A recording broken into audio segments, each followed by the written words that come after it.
Witchcraft is the old religion, a religion which existed thousands of years before Christianity.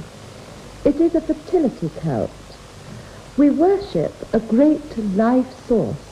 Call it a divine creator, if you will.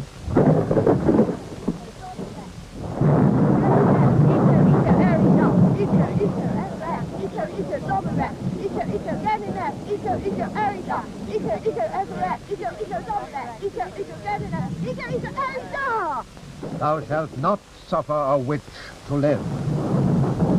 So says the Bible, so said an all-powerful church. 9 million died as the most terrible human passions masqueraded as religion. For 3 centuries, from 1448, reasoning man tried to stamp out the beliefs of his forefathers. He failed. Witchcraft is with us today. Farmer, lecturer, executive, witches all.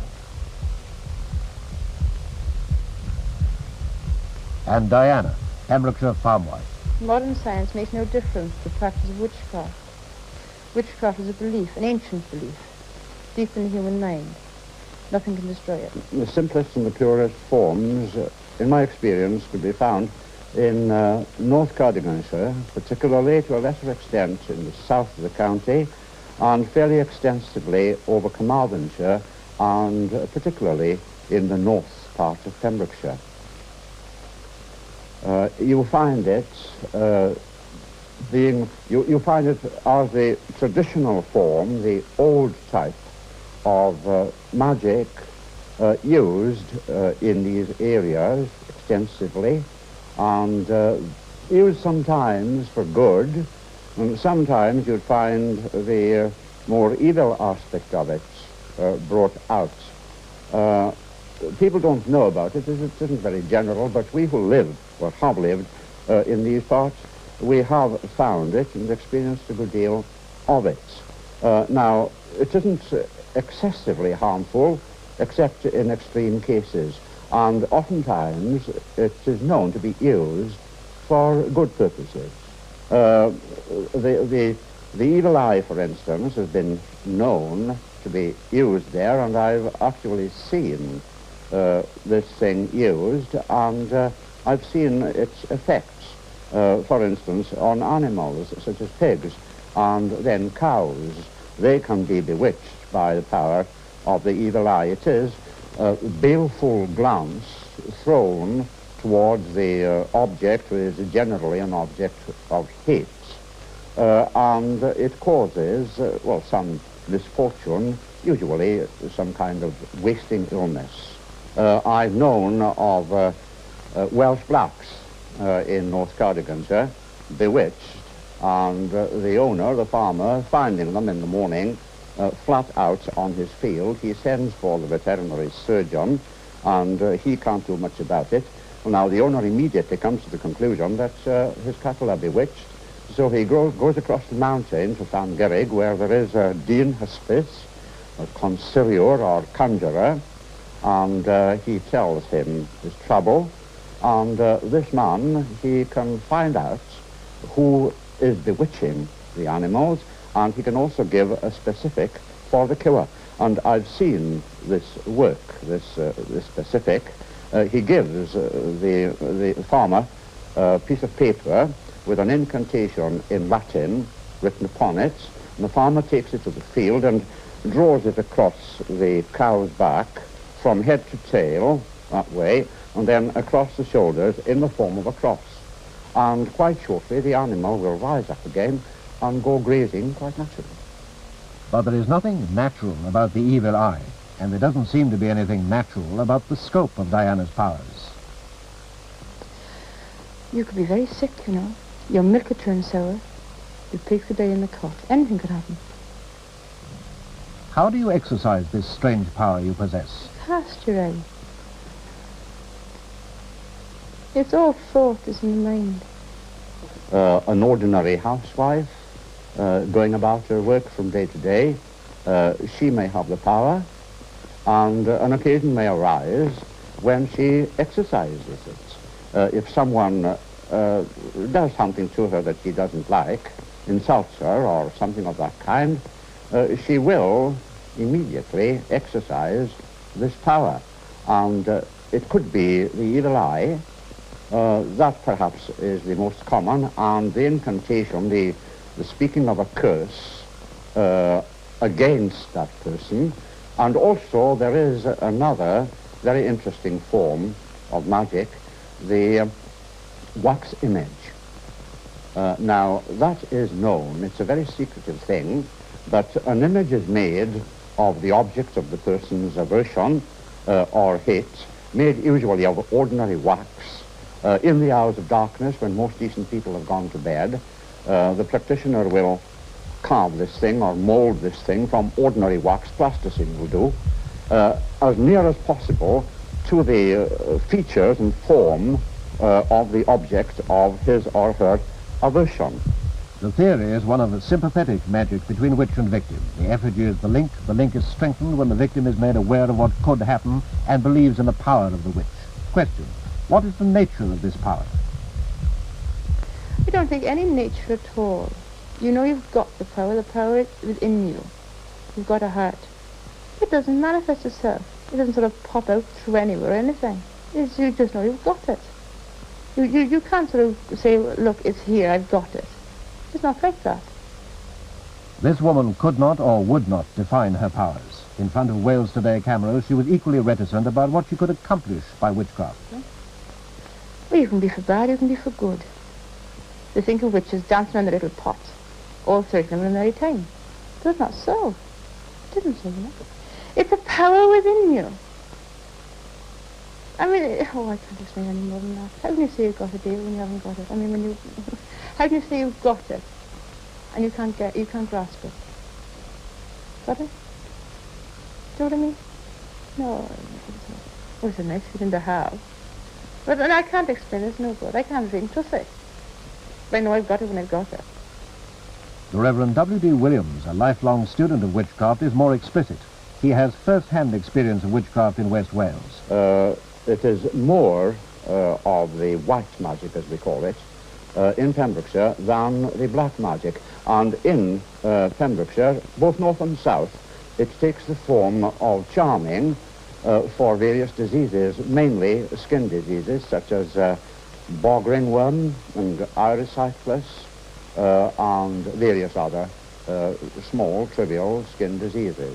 But at the present moment, I think that this charming, this power, is used to cure shingles and jaundice. As you heard earlier, North Cardiganshire from time to time throws up examples of witchcraft of a far more sinister nature. Aberystwyth is the hub, the focal point of numerous remote communities in the Cardiganshire Hills. It's also the home of the Cambrian News, a newspaper with a thorough understanding of the community it serves. Our investigation started with Ken Hankey, senior sub-editor on the paper, who by now takes witchcraft stories in his stride. Witchcraft is, without a doubt, practiced in this area, in the hills, in the small villages and hamlets behind Aberystwyth. I would say it's rife. In 16 years of journalism in Aberystwyth and Cardiganshire, I've come across many instances of witchcraft. Such instances, a man who was seriously injured, burnt about the face, and he was quite sceptical about witchcraft or white magic, and he was pressed by his friends to go and see an exponent of the art, and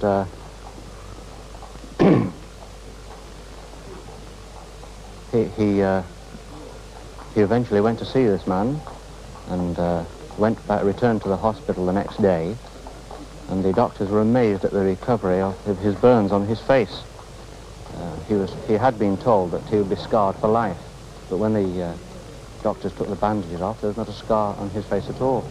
I think that if you went out with your cameras, you'd just burn up a lot of petrol and oil and tyres rushing around the countryside, getting nowhere. They say, I've been here 16 years and we've never had a name down on paper with paper and pencil. I don't know how you'll do it with cameras. In the event, Wales Today drew a blank in this area. But the tradition of the wise man or Dean Huspis practicing alone still persists. The banding together in covens has never been a feature of witchcraft in Wales, but with the evolution of the philosophy surrounding its mysteries, witchcraft assumes a different guise, that of a religion. It means that we worship the very source of life itself, the life that is responsible for the whole universe. This is first and foremost a mother goddess cult. As you realize, the mother is a much loved figure who also gives much love. The father inspires respect, affection, but mother is the really important figure in family life. And when you come to think, the world is just one large family, so that the mother loves even her lowliest living things. Witchcraft today is a relic of the pagan beliefs of pre-Christian days. It is essentially a dualistic religion.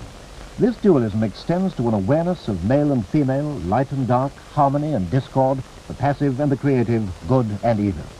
Tonight is Midsummer's Eve, one of the 4 great Sabbats in the witches' calendar. Tonight the covens, each with its 13 members, will invoke the gods to witness their rites. We make a circle and purify the circle. Everyone who comes into it is also purified. Then we open with a little rite to the god and goddess. I summon, stir, and call ye up, O ye mighty ones of the north, to guard our circle and witness our rites. We witness a ritual rich in symbolism, the outer manifestation of a religion which attracts people from all walks of life, teacher, shopkeeper, student, doctor, laborer, and housewife, all devotees, all part of what we find to be a vital and growing religion. A religion as profound and rich, or as banal and empty, as its worshippers would have it be. Eco, eco, zomelek, eco, eco, ganinek, eco, eco, erida, eco, eco, erek, eco, eco, zomelek, eco, eco, ganinek, eco, eco, erida, eco, eco, erek, eco, eco, zomelek, eco, eco, ganinek, eco, eco, erida! After this, we do work for people who want help, and we conclude the ceremony with a cakes and wine ceremony. The circle is used to keep our power within so that none of it escapes. Also, in the initiation ceremony, it rather signifies the mother's womb. We also use the asene for the same purpose. This is what is known as the true witch's tool.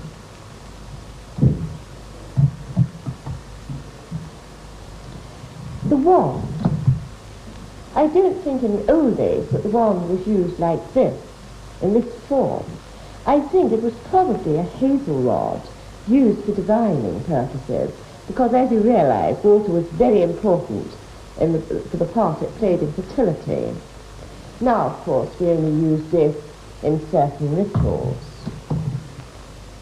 The cords, again, are used in the initiation ceremony. Once again, you can see the symbol of the cord tying the child to its mother, strengthening this idea of rebirth. This little figure, yes, she symbolizes the great mother goddess. A sophisticated fertility cult it may well be, but even so, the modern witch still casts her spells. The work we do is to form a cone of power, a power from within ourselves. It's mass concentration, really, all having the same mental picture, the same intent in mind, and one's mind's all directed on this. On one occasion, we had a husband and wife. The wife was very distressed because her husband was very friendly with his secretary, a little too friendly, and we were asked if we could help. So we kept a picture in mind of the husband and wife being brought together again, with nothing between. Within a few weeks, the secretary was off sick from work, and she was off so long that her boss was forced to replace her. So in this way, the end was achieved. All was well between them again. In this case, we were doing constructive work to bring the husband and wife together. We didn't say in what way they were to be brought together. The fact that it was because the secretary became ill and had to be replaced, I think, is really only a side issue. Witchcraft was cruelly misinterpreted during the Middle Ages, and it was an excuse for many obscene excesses. Today it is thought of as a sensational newspaper headline. Kabbalistic signs in churchyards and staid rural deans exorcising the scene of a black mass are far removed from the real witchcraft of today. I feel that a number of these things were probably done by irresponsible young people who'd been reading rather sensational books with a mixture of witchcraft and black magic in them. And they didn't do it with any sense of desecration in their mind, I'm quite sure. Just for a bit of a laugh. These witches are not anti-Christian. Indeed, they were found to be extremely tolerant of other religions. Tolerance is not extended to them. Theirs is a fertility cult, and consequently much misunderstood. Male and female alternate in their rites, and the supreme aim is the fusion of the male and female deity, the making whole of the great life force. The highly secret rites you now see have never before been televised. We are naked in our rights as a sign of freedom and equality. You see, in these days of mass-produced clothes, class distinction is of very little clarity. But you can take it that years and years ago, the maid-of-all work was very distinct as from the squire's lady. So that this taking off clothes leaves everybody in the same state. I think it shows our democratic principles. We do have some quite unpleasant letters, such as one young man who wrote to us because he said he was interested in flagellation. Well, I very quickly put him in his place and suggested that what he wanted was a good psychiatrist. This is the initiation ceremony, much of which we were not allowed to film. The initiate has now been accepted as a member of the coven. The coven, the symbol of being, of organization, and of growth. Eco, erida. Eco, everett. Eco, zomalek. Eco, deninet. Eco, erida. Eco, everett. Eco, zomalek. Eco, deninet. Eco, erida. I've seen no indications in my experience of any organization at all. Not in those days, not about 20 or 25 years ago when I was up there. They worked individually. But now I understand that covens are being formed for some reason or other in this country. But I have no experience at all of covens in North Gardens. I would attribute the fact that witchcraft is not organized in covens in Wales because the practitioners would not know anything about it, living usually in very remote country districts and living primitive lives. They would be aware that they had the power themselves handed down to them from generation to generation, but I don't believe they had any idea, any knowledge at all of such a thing as an organized coven. That is more or less a modern development of the witches' cult. I would say personally that Aleister Crowley would have given the fillip to it. It provides a thrill, people meeting together, and they have the impression that they are doing something which is very, very thrilling and out of the ordinary, and possibly they don't know with what a dangerous power or force they are dealing or playing with today. We'll see more of it probably. It's just in its infancy now, but it might develop in this country. I rather think it is now into such a state that it might be very, very dangerous. Traditional Welsh witchcraft seems far removed from the startling cult which Wales today investigated. But there is a link. Nest is a Pembrokeshire girl and a member of the coven. She refuses to be identified, but she will recruit and will talk of her beliefs to those who are interested. The youth of Lacedaemon and Sparta made due sacrifice. Whenever you had need of anything, once in the month, and better it be if the moon be full, ye shall meet together in some secret place, and worship the spirit of me, who am the queen of all witcheries.